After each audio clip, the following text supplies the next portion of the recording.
వాళ్ళు వర్గ ప్రయోజనాలు కాపాడుకోవటంలో భాగంగానే ఇది విద్యని నిర్లక్ష్యం చేశారు అనుకోవచ్చు. ఆ, ఆ, మీరు చెప్పినట్లు అందరూ చదువుకుంటే అందరూ ఈక్వల్ అయిపోతే ఎట్లా అని మన వర్గ ప్రయోజనాలు కాపాడుకోవటం అనేది. ఇది యాక్చువల్గా మేము ఇక్కడ జర్మనీలో ఉంటాం సార్. ఇక్కడ విద్య ఇక్కడ ప్రజలకి ఏదైనా ఒక పబ్లిక్ ప్రాపర్టీ చూసినప్పుడు ఇది ఇది మనది, ఐ హ్యావ్ టు ప్రొటెక్ట్ అనే ఒక ఓన్ చేసుకునే ఫీలింగ్ ఉంటుంది. అంటే మేము పబ్లిక్ ట్రాన్స్పోర్ట్ లోనే ట్రావెల్ చేస్తాము.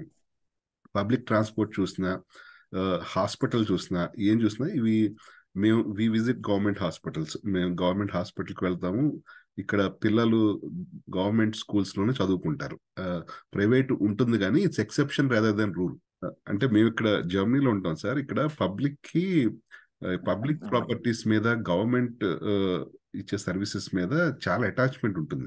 అంటే ఇక్కడ మేము గవర్నమెంట్ హాస్పిటల్స్ యూజ్ చేస్తాము, పిల్లలు గవర్నమెంట్ స్కూల్స్కే వెళ్తారు. సో ప్రైవేట్ ఇన్స్టిట్యూట్స్ ఉంటాయి కానీ it's an exception rather than rule. Private విద్యా సంస్థలు కూడా ఉంటాయి కానీ ఎక్సెప్షన్. సో అందరూ, అది మినిస్టర్ పిల్లలైనా పెద్దవారి పిల్లలైనా వాళ్ళు ప్రభుత్వ స్కూల్స్కి వెళ్తారు. ప్రభుత్వ hospitals, the best hospitals government hospitals, best hospitals. చిన్న చిన్న ప్రైవేట్ ప్రాక్టీస్ ఉంటాయి కానీ best hospitals government hospitals. So దీనివల్ల ప్రజలకి మేము ట్యాక్స్ కడుతున్నాము అనే ప్రతి రూపీకి మాకు ఇన్ని సర్వీసెస్ వస్తున్నాయి కదా అనే ఫీలింగ్ ఉంటుంది ప్రజలకి. సో అటాచ్మెంట్ ఉంటుంది.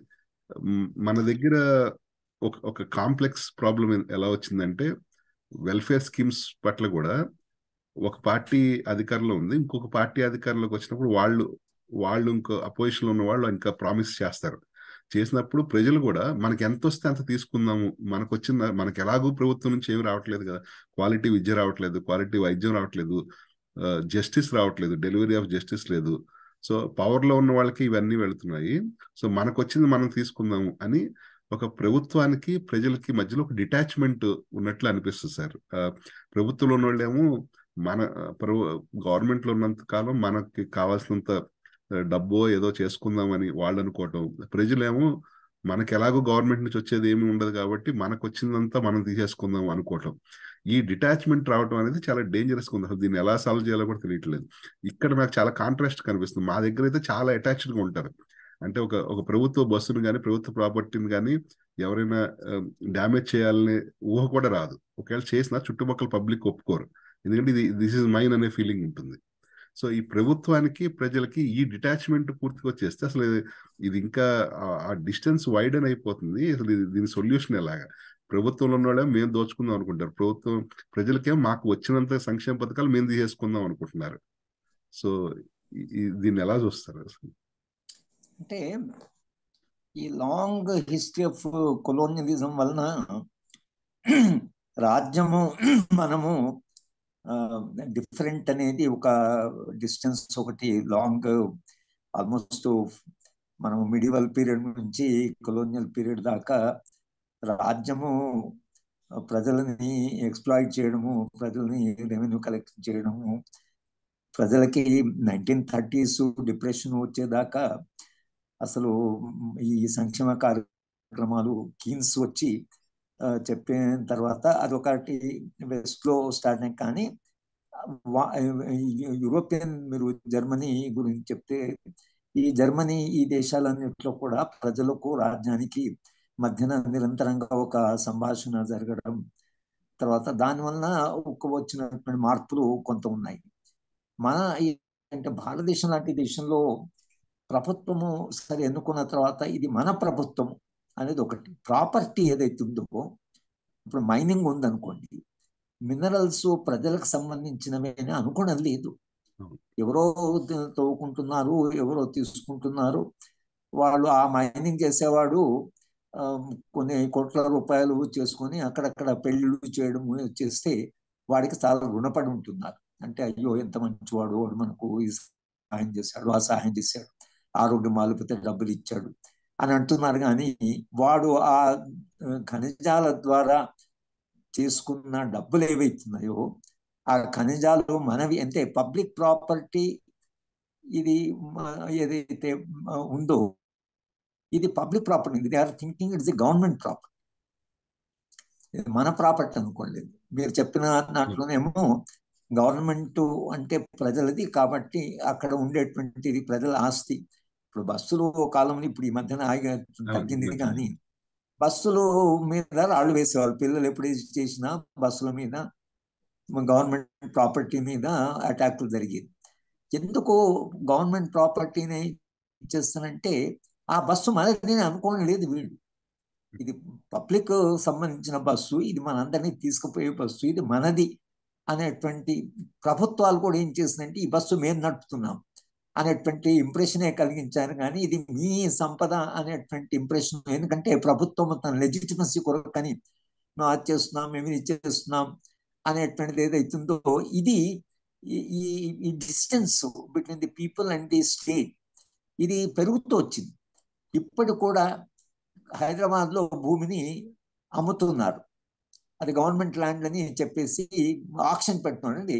అది పబ్లిక్ ప్రాపర్టీ. ఈ పబ్లిక్ ప్రాపర్టీ అనేటువంటి కాన్సెప్ట్ లేదు. ఆ పబ్లిక్ లేనే లేరు అక్కడ. ప్రభుత్వ భూమి ఇది ప్రజల పబ్లిక్ అనేటువంటి కాన్సెప్ట్ అక్కడేమో కొంత ప్రజలు అనేది ఉంది కాన్సెప్ట్. ఇక్కడ పబ్లిక్ ప్రాపర్టీ అంటే పబ్లిక్ అంటే గవర్నమెంట్ అని. పబ్లిక్ స్కూల్ అని మీరు రామంతపూర్ పబ్లిక్ స్కూల్ లేకపోతే ఏదో ఢిల్లీ పబ్లిక్ స్కూల్ అని వాళ్ళు పబ్లిక్ స్కూల్ అని పెట్టుకుంటున్నారు. పేరు ప్రైవేట్ వాళ్ళు పబ్లిక్ అని ఉపయోగించుకుంటున్నారు. గవర్నమెంట్కి వచ్చే వరకు ఆ పబ్లిక్ అనే పదం అప్రాపరేట్ అయింది కాబట్టి they call it government school. అది గవర్నమెంట్ స్కూల్ అంటే దట్ మీన్స్ పీపుల్ అనేటువంటి వాళ్ళు గవర్నమెంట్ కాదు, పీపుల్ ప్రైవేటు అనేటువంటి ఒక భావన ఏదైతుందో అంటే ఈ రాజ్యము మనది, ప్రజలు మనవాళ్ళు అనేటువంటి అవగాహన ఈ దేశంలో ఇంకా ఉందని అనుకోలేదు. గెలిచిన తర్వాత వాళ్ళు భిన్నమైపోతారు, వాళ్ళని కలవడమే చాలా కష్టమైపోతుంది. వాళ్ళు వాళ్ళ మన తెలంగాణలో గవర్నమెంట్ స్కూల్ కొడుతున్నారు. ఇప్పుడు సరే ఈ తెరాసో ఇప్పుడు కాంగ్రెస్ ఏం చేస్తారో తెలియదు. పబ్లిక్ స్కూల్ గవర్నమెంట్ స్కూల్ దగ్గరికి వెళ్ళి వాళ్ళకి చాలా ల్యాండ్ ఉంది. అప్పుడు పాతకాలంలో వాళ్ళకి బాగా ల్యాండ్ ఇచ్చారు. నిజాం కాలంలో కూడా కొన్ని స్కూళ్ళకి చాలా ల్యాండ్ ఇచ్చారు. ఆ ల్యాండ్ అంతా ఇప్పుడు సెంట్రల్ అయిపోయింది. హైదరాబాద్ లో మధ్యాహ్నం వచ్చేసింది. దాని కాస్ట్ చాలా పెరిగిపోయింది.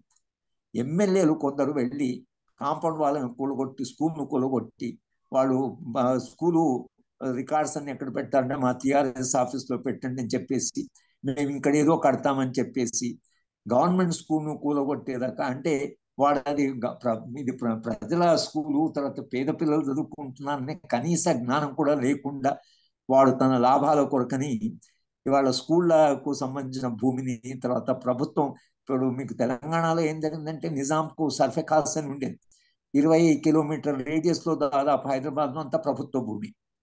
అంటే ప్రభుత్వ భూమి అంటే అది ప్రజల భూమి. కానీ వీళ్ళు ఏం చేస్తారు, ఆ ల్యాండ్ మొత్తం ఎక్కడ ఖాళీ ఉంటే అక్కడ పోవడము, ఏదో జెండా పాత్రము, అక్కడ రేకులు వేయడము, అక్కడ ఇల్లు కట్టుకోవడం, ఏదో ఒక ఫాల్స్ రికార్డు ప్రొడ్యూస్ చేయడం.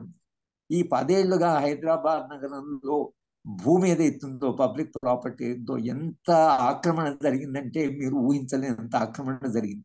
ప్రజలు రెసిస్ట్ చేయాల.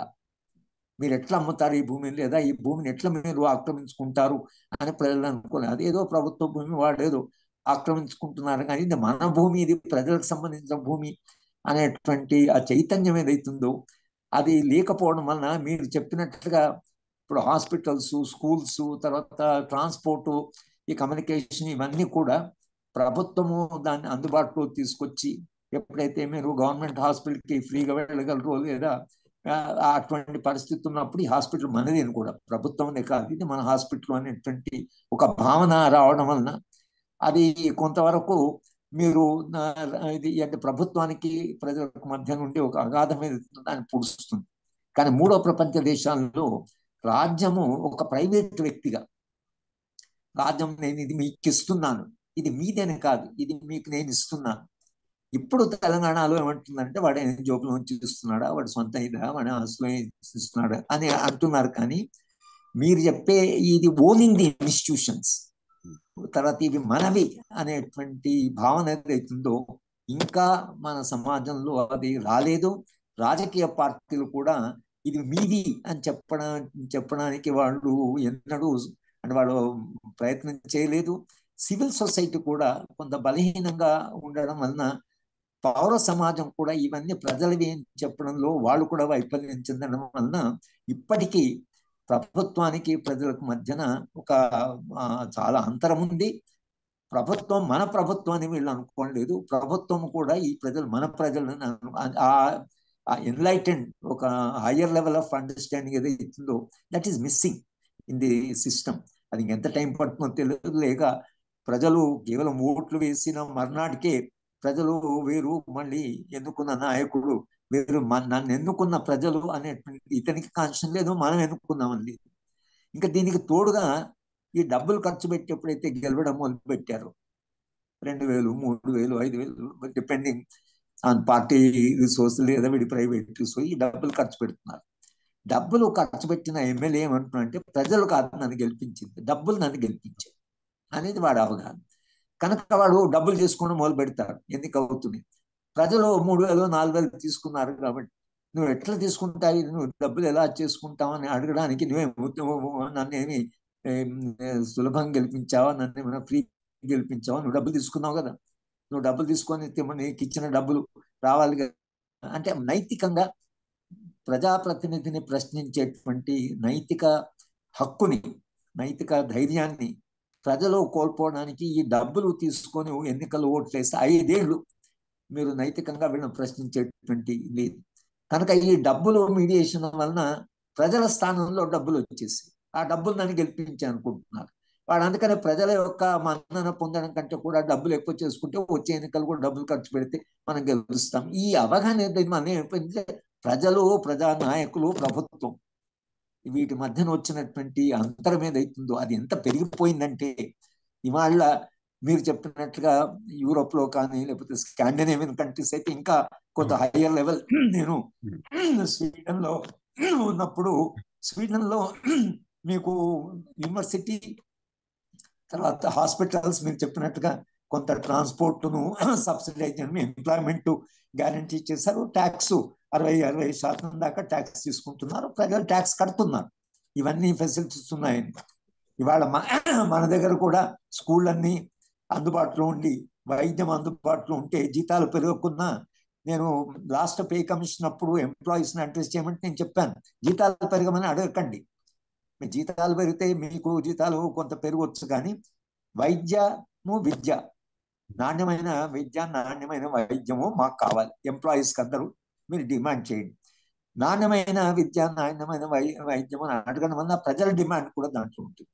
పబ్లిక్ హాస్పిటల్స్ అన్ని మంచి క్వాలిటీ హాస్పిటల్స్ అయిపోతాయి. మీరు ఉద్యోగులకే కాదు సామాన్య ప్రజలు కూడా వైద్యం అందుబాటులో వస్తుంది. ఇవి అడగండి. దీనివల్ల మీకు ఎక్స్పెండిచర్ చాలా తగ్గిపోతుంది. కనుక జీతం కొంచెం తక్కువ వచ్చినా మీరు దాంట్లోనే క్వాలిటీ లైఫ్ ఉంటుంది. కానీ వచ్చిన జీతంలో సగం మంది పిల్లల ఫీజుకు సగం మీరు ఆరోగ్యానికి ఖర్చు పెట్టిన తర్వాత జీతాలు పెరుగుతున్నాయి కానీ క్వాలిటీ ఆఫ్ లైఫ్ పెరగడం లేదు.